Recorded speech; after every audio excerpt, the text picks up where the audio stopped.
అందరికీ very very good morning. Andhra Pradesh రాష్ట్రాన్ని పూర్తిగా విధ్వంసం చేసినటువంటి చంద్రబాబు నాయుడు గారి కూటమి సర్కారు ఒకవైపు అయితే, ఈ విధ్వంసంగా తోడు ప్రజల మెదడులోకి విషాన్ని ఎక్కించేటటువంటి వార్తలను రాసి సర్వనాశనం చేసేటటువంటి లక్ష్యంతో పనిచేస్తున్నటువంటి ఆ రెండు నీచమైనటువంటి పత్రికలు ఇంకోవైపు. ఒకదాని పేరు విషపు నాడు అలియాస్ ఈనాడు, రెండోది అశ్లీల జ్యోతి అలియాస్ ఆంధ్రజ్యోతి. ఇది సరిపోదన్నట్టుగా వాళ్ళు ఒక పత్రికా ప్రకటన ఇచ్చారు. సిగ్గుండాలి ప్రకటన చూస్తే ఇచ్చిన వాళ్ళకి. ఎందుకంటే వీళ్ళు ఏమంటారు, ఈటీవీ భారత్ యాప్ కానీ వెబ్సైట్లోని వార్తలు కథనాలను మొత్తంగా లేదా పాక్షికంగా ఈటీవీ భారత్ వారి అనుమతి లేకుండా ఎటువంటి హక్కు లేని కొంతమంది వ్యక్తులు, సంస్థలు వాళ్ళ వాణిజ్య ప్రయోజనాల కోసం వినియోగిస్తున్నట్టు మా దృష్టికి వచ్చింది. ఈ వార్తలు వ్యాసాలు అనుమతి లేకుండా అప్లోడ్ చేయడం నేరం అని చెప్పి సివిల్ మరియు క్రిమినల్ చర్యలు తీసుకుంటామని హెచ్చరిక జారీ చేయబడుతుందని ఇది ఒక యాడ్ ఇస్తున్నారు. దాదాపుగా ప్రతి వారంలో 2-3 సార్లు ఇస్తున్నారు యాడ్. నేను అడుగుతున్నా, ఎందుకు పెట్టుకున్నారు పేపర్ మీది అంటే? మీ పేపర్లో అంటే ఎవరు దాన్ని ఈ పేపర్లో వార్తలంట క్రాప్ చేసుకొని దాన్ని ఎక్కడ స్క్రీన్ షాట్లను ఎక్కడ వాడుకోకూడదంట. నువ్వు జర్నలిజం ముసుగులో రాజకీయ వ్యభిచారం చేస్తున్నావు అని చెప్పాలి కదా. నువ్వు జర్నలిజం ముసుగేసుకొని చంద్రబాబు నాయుడు గారి కోసం నడి రోడ్డు మీద నగ్నంగా ఏ పనైనా చేస్తున్నావు అని చెప్పాలి కదా కిరణ్. మరి చెప్పాలంటే మరి వార్త కటింగ్ ఉండాలి కదా ఖచ్చితంగా. ఎందుకంటే ప్రజలకు మీరు చేస్తున్న ఖచ్చితంగా ఎండగడతాం.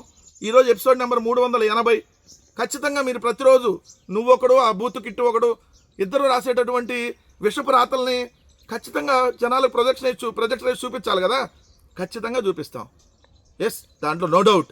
ఎందుకంటే మీరు రాస్తున్నటువంటి విషపు రాతలు ప్రజల మెదడులోకి ఏ విధంగా మీరు విషాన్ని ఎక్కించి రాష్ట్ర నాశనాన్ని కోరుకుంటున్నారో ఇవన్నీ ప్రజలకు తెలియాలంటే ఖచ్చితంగా నువ్వు ఏదైతే రాస్తున్నటువంటి రాతల మీద ఖచ్చితంగా స్క్రీన్ షాట్లు వేసి చూపిస్తాం. దాంట్లో నో డౌట్.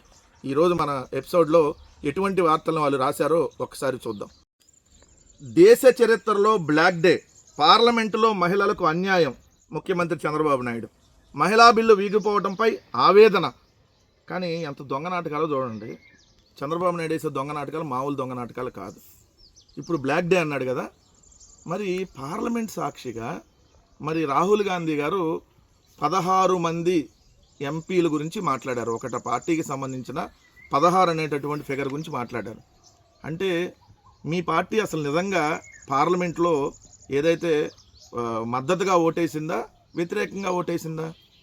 మద్దతుగా ఓటేస్తే రాహుల్ గాంధీ గారి వ్యాఖ్యల్ని ఇప్పటి వరకు మీరు ఎందుకు ఖండించలా? Point number 1.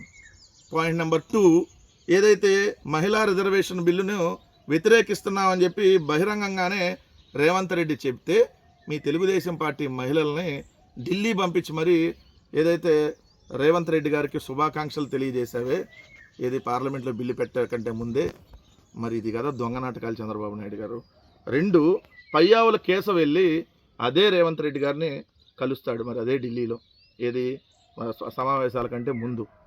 ఆయనేమో పూర్తిగా వ్యతిరేకిస్తా ఉన్నాడు. మరి వ్యతిరేకించే వాళ్ళు మీరు ఎట్లా కలిశారు? ఇంకోటి, బిల్లు వీగిపోయిన తర్వాత పొద్దున్నే టీడీపీ బీజేపీ ఎంపీలతో రేవంత్ రెడ్డి బ్రేక్ఫాస్ట్ చేస్తాడు. మరి బిల్లును వ్యతిరేకించిన కాంగ్రెస్ పార్టీ ముఖ్యమంత్రి. మరి ఇది ఎట్లా? మరి ఇది కదా దుర్మార్గమైనటువంటిది. ఇంకోటి, ఢిల్లీలోనేమో కాంగ్రెస్తో మీరు చట్టాపట్టాలు వేసుకొని ఇక్కడ వచ్చి ఆంధ్రప్రదేశ్లో బీజేపీకి ఏదైతే బీజేపీ మెప్పు కోసం ర్యాలీలు చేస్తా ఇది బ్లాక్ డే అంటే ఎవరు నమ్ముతారు చంద్రబాబు నాయుడు గారు? 2 మొన్నటిదాకా హాట్లైన్లోనే చర్చలు జరిగాయి. ఇప్పుడు ఓపెన్గానే మీ చర్చలు నడుస్తున్నట్టుగా కనపడతా ఉంది కదా. ఇది కదా అసలు సంగతి. ఇప్పుడు నీకు అన్నీ అలవాటు ఇలాంటివన్నీ. అంతకుముందు చీకట్లో చిదంబరం కాళ్ళు వెళ్ళి పట్టుకొని 2011 సంవత్సరంలో జగన్మోహన్ రెడ్డి గారి మీద కేసులు పెట్టించావు. 2018లో డైరెక్ట్గానే సోనియా గాంధీ కాంగ్రెస్ పార్టీతో పొత్తు పెట్టుకొని తెలంగాణ ఎన్నికల్లో పోటీ చేసావు. పగలేమో బీజేపీతో ఉంటారు, రాత్రి అయితేనేమో కాంగ్రెస్తో ఉంటారు. మరి మీరు అదేంటి పెళ్ళేమో బీజేపీని చేసుకున్నట్టు సంసారం ఏమో కాంగ్రెస్తో చేస్తున్నట్టుగా ఇది కనపట్లేదా? ఇప్పుడు చెప్పండి, ఎవరు ఈరోజు డైరెక్ట్ కానీ ఇండైరెక్ట్గా కానీ ఈరోజు కాంగ్రెస్ పార్టీతో కలిసి ట్రావెల్ చేస్తుంది? మన 2024 ఎన్నికల్లో షర్మిల గారిని అడ్డం పెట్టుకొని మీరు ఇక్కడ కాంగ్రెస్ పార్టీతో ఇండైరెక్ట్ పొత్తులో వెళ్ళలేదా? ఒక ఓపెన్గానే బీజేపీతో పొత్తు, ఏదో చీకట్లోనేమో కాంగ్రెస్తో పొత్తు. ఇది కదా దొంగ రాజకీయాలు, నీచ రాజకీయాలు అంటే. అసలు నీది కదా ఇలాంటి పార్టీ అసలు ఒకటి ఈ దేశంలో ఇలాంటి నీచమైన పార్టీ ఇంకోటి ఉంటుంది. నీలాంటి నీచమైన పార్టీ, నీలాంటి నీచమైనటువంటి వ్యక్తులు. సో ఇప్పుడు చెప్పండి, ఇక్కడేమో బ్లాక్ డే అంటాడు, అక్కడేమో గుడ్ డే అని తిరుగుతారు, అక్కడేమో గుడ్ ఫ్రెండ్స్, ఇక్కడేమో బ్లాక్ డే అంటాడు వచ్చి. సో ఎలా ఉందో చంద్రబాబు నాయుడు గారు చూడండి, అక్కడ బీజేపీతో ఇక్కడ కాంగ్రెస్తో ఒకేసారి ఎలా ట్రావెల్ అవుతున్నాడో, ఎలా నడిపిస్తూ ఉన్నాడో ఒకసారి చూస్తే అర్థమవుతుంది. కేసుల నుంచి రక్షణ కోసం బానిసలా బతకాల, వైసీపీ అధినేత చేసిన నీచపు పనికి వైఎస్ఆర్ ఆత్మ ఘోషిస్తుంది. దత్తపుత్రుడు జగన్ తెర తొలగింది, బీజేపీతో అక్రమ పొత్తు తేట తెల్లమైంది షర్మిల. అసలు మాట్లాడకూడదు కానీ మీ గురించి అంత మాట్లాడాలన్నా నిజంగా అసహ్యంగా ఉంది.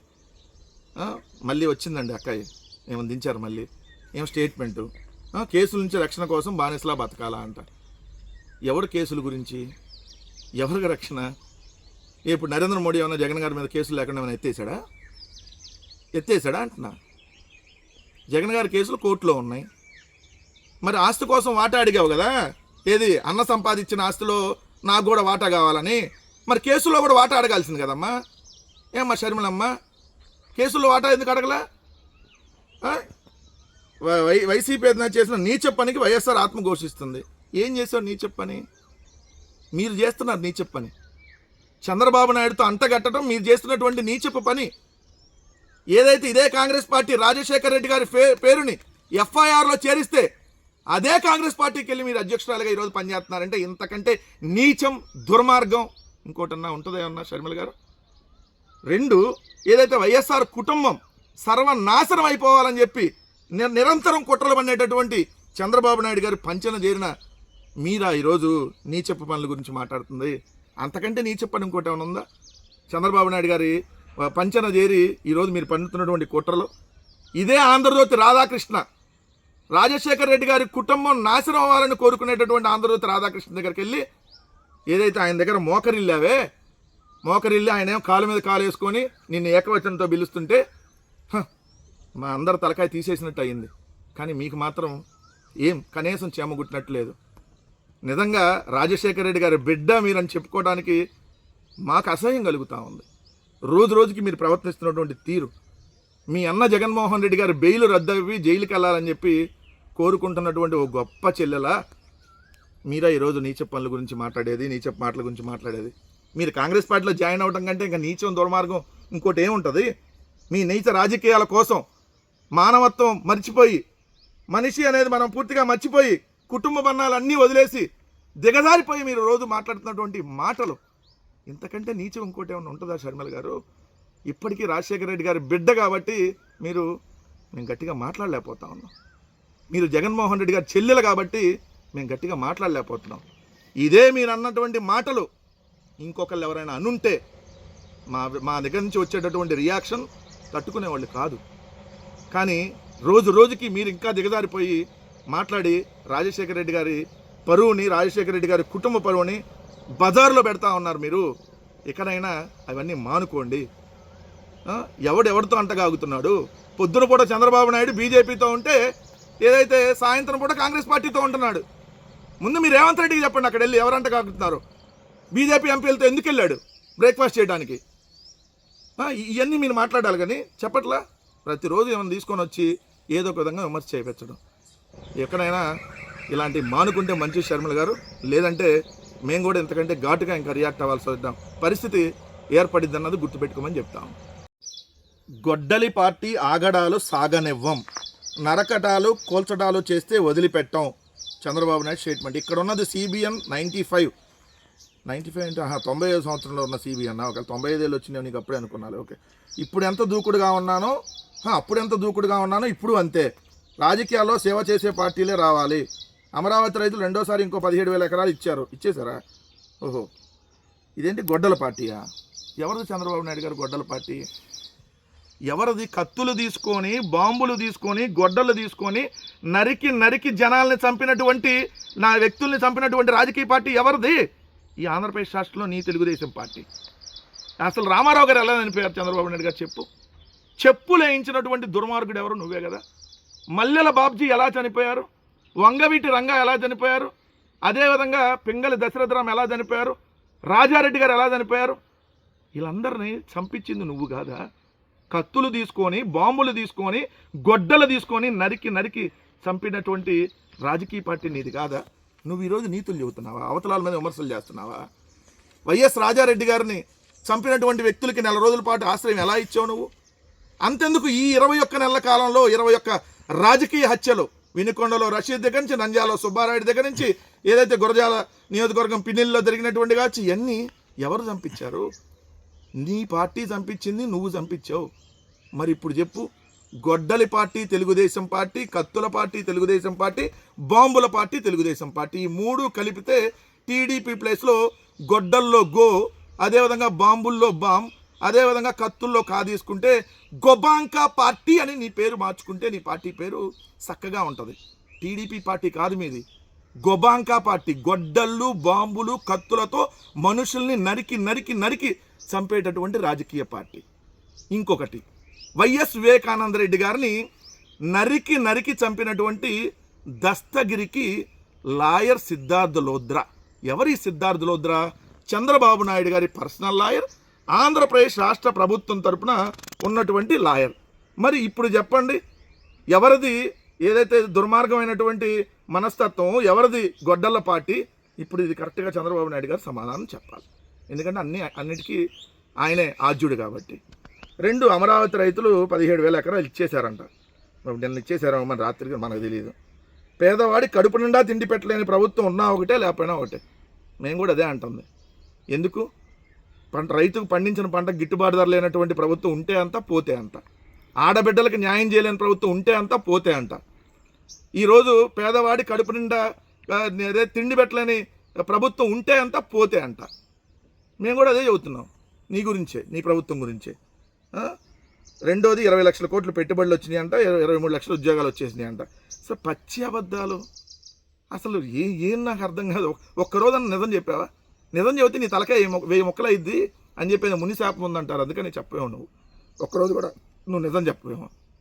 ఇంకొక అంశం ఇక్కడ చూసేటప్పటికి ఏమంటాడు ఈ చంద్రబాబు నాయుడు గారు ఇంకా దీంట్లో అంట, కేంద్రంలో ఉన్న నరేంద్ర మోడీ ఇంకొక పక్క నా మిత్రుడు పవన్ కళ్యాణ్ నరకడాలు కాదు కోల్చడాలు చేసినా ఎవరిని వదిలిపెట్టమని స్పష్టం చేశారు. ఇలాంటి పార్టీల వల్ల లాభం లేదని, ప్రజలకు సేవ చేసే పార్టీలు రావాలని. నువ్వేం సేవ చేసావు? ఒక్కరోజు సేవ చేసావు? అసలు సేవ చేయకపోగా ప్రజలను చిత్రహింసలకు గురి చేస్తున్నావు కదా. అదేదో రాజు పులికేస్ అనేదో సినిమా ఉంటుంది చిత్రహింసలకు. ఆ టైపు నీ పరిపాలన అంత చండాలంగా ఉంది. 2 సంవత్సరాల్లో ఇంత దారుణమైనటువంటి విధ్వంసకరమైనటువంటి పరిపాలన బహుశా భారతదేశంలో ఇప్పటివరకు ఎవరూ చేయరు కూడా. అసలు లెగిసింది కానీ జగన్మోహన్ రెడ్డి గారు విమర్శ తప్ప మీరు పాలన చేస్తున్నారు. ఈ 2 సంవత్సరాల్లో జగన్ నామస్మరణ చేయని రోజు ఒక్కరోజు చెప్పండి మీకు. నువ్వు నీ తెలుగుదేశం పార్టీ మీటింగ్ పెట్టినా, క్యాబినెట్ మీటింగ్ అయినా, ప్రభుత్వం మీటింగ్ అయినా, ఢిల్లీ పోయినా, దావోస్ పోయినా, మీ ఇంట్లో ఆఖరికి డైనింగ్ టేబుల్ మీద అయినా కూడా జగన్ నామస్మరణ తప్ప ఒక్కరోజన్నా పరిపాలన గురించి మాట్లాడావా? అసలు పరిపాలన ఎక్కడుంది? మీరు పరిపాలన ఉంటే ఈరోజు ఇంత దారుణంగా రైతులకు గిట్టుబాటు ధర లేకపోతే మేము ఇవ్వమని చెబుతున్నారు డైరెక్ట్గా ప్రభుత్వం. ఇంకేది మీరు పరిపాలన చేస్తుంది? రోజుకు అత్యాచారాలు, మహిళల మీద లైంగిక దాడులు, ఎమ్మెల్యేలు న్యూడ్ కాల్స్, ఏదైతే ఒకడేమో బేబీ అంటాడు, ఇంకొకడేమో 5 సార్లు అబార్షన్ చేయిస్తాడు. ఇంత దారుణమైనటువంటి పరిపాలన. ఆఖరికి మీ ఎమ్మెల్యే కొడుకు, మీ పార్టీ జడ్పీటీసీ సభ్యుడు సత్యవేడు నియోజకవర్గం ఆ ఎమ్మెల్యే ఆదిమూలం వాళ్ళ అబ్బాయి వచ్చి చెబుతున్నాడు, మా డబ్బులు మాకు ఇచ్చేస్తే మేము రాజీనామా చేసేస్తాం ఎమ్మెల్యే పదవికని. ఇది నీ పరిపాలన. సిగ్గుండాలి మళ్ళీ పరిపాలన చేస్తున్నావు నేను ఎంత ఎక్స్పీరియన్స్ అని చెప్పుకోవడానికి. ప్రతిరోజు జగన్మోహన్ రెడ్డి గారి మీద విమర్శ తప్ప మీరు చేసింది ఏమీ లేదనేది వాస్తవం.